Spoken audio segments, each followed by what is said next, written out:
Pinanginotan kanako Bicol Porteles sa inisyatibo ni Congressman Elizalde Co katuwang si House Speaker Martin Romualdez ang clearing operation sa nag-apaw na spillway sa Barangay Maroroy, Darga Albay, kasubagong aga.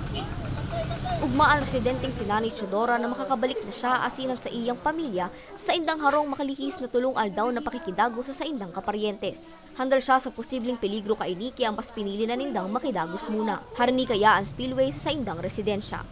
Ang harong na muya kaya po, sana, material sana baga ang harong na muya. Light material. Light material. Siyempre, malaboy na marayan ang baha dito.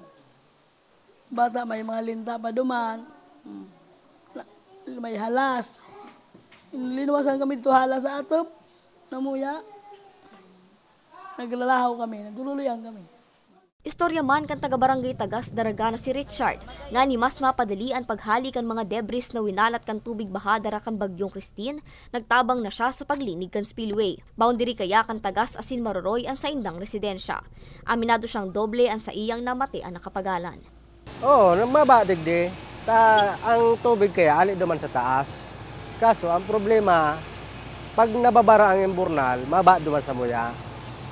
Kang kausakayan, ining madali magalangkaw na awot, tapos isabayan pa kan mga basura ali sa taas.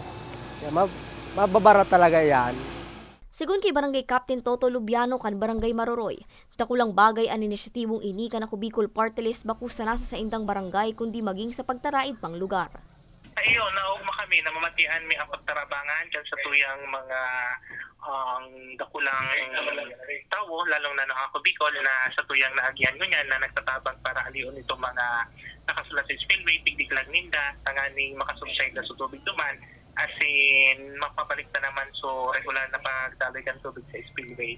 Aram nito sa oras ng kalamidad, sa ikay puwanta na magsarabangan, asin ang isipon ang kapaganan dyan lang palusarok. Mientras tanto, nagkondusir man in clearing operations sa Nagot-Gotma nito Albay, tinupan Rapu-Rapu Albay asin sa San Roque Malilipot Albay. Enot nang nagkondusir in clearing operations ang partido sa Barangay Maynonong asin Mayong Tiwi Albay kasuodma. Para sa mga baretang Tatak Bicol, Angeline Dagta.